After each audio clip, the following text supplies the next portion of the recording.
Verspieren, c'est le premier courtier en assurance français et à capital familial. Sur l'année 2018, nous avons réalisé au niveau du groupe 380 millions d'euros de chiffre d'affaires pour 2200 collaborateurs.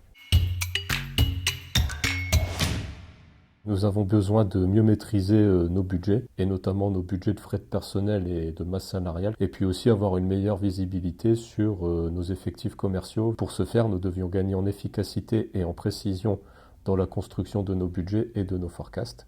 Il était aussi nécessaire d'optimiser la production de nos reportings, de l'enrichir d'une information plus fine et plus granulaire pour un meilleur suivi, notamment de notre chiffre d'affaires et des effectifs RH qui y sont associés. Nous nous sommes donc lancés dans un projet d'EPM pour passer moins de temps à construire la donnée et plus de temps à l'analyser. Nous souhaitions avoir une solution logicielle compatible avec la suite Office qui puisse offrir la possibilité d'être soit en on-premise, soit en mode SaaS. Notre choix s'est donc porté sur la solution Tagetic. Il nous fallait un outil nous permettant de produire des forecasts plus régulièrement et d'avoir une maîtrise plus fine des prévisions. Nous avions une problématique de délai de production de chiffres et de livraison de données dans les temps impartis.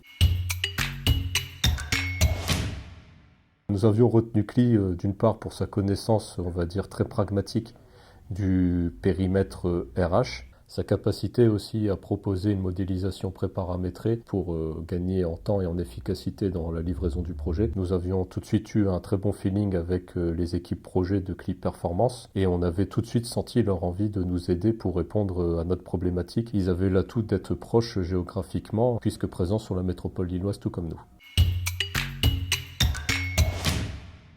Nous avons travaillé main dans la main pour le co-réaliser. Nous avons eu ensemble une approche du projet par lot fonctionnel selon nos réalités business et calendaire. Le projet a été mené donc en respectant notre rime de montée en compétences et d'autonomie dans la prise en main de l'outil.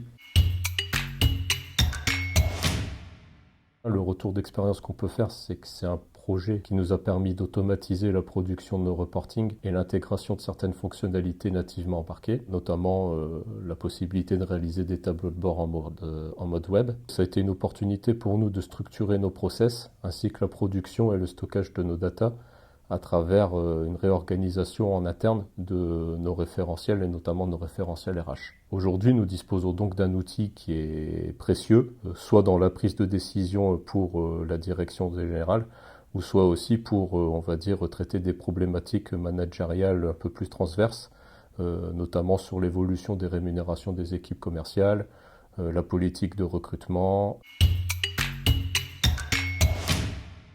La direction doit continuer à s'approprier l'outil. On a besoin d'intégrer de nouveaux utilisateurs pour décentraliser au maximum la collecte d'informations. Ça va passer par un déploiement auprès des managers opérationnels et des commerciaux de la construction des budgets. Et puis pour la suite du projet, nous allons nous attaquer aux problématiques relatives au chiffre d'affaires et à la construction du compte de résultat dans son ensemble.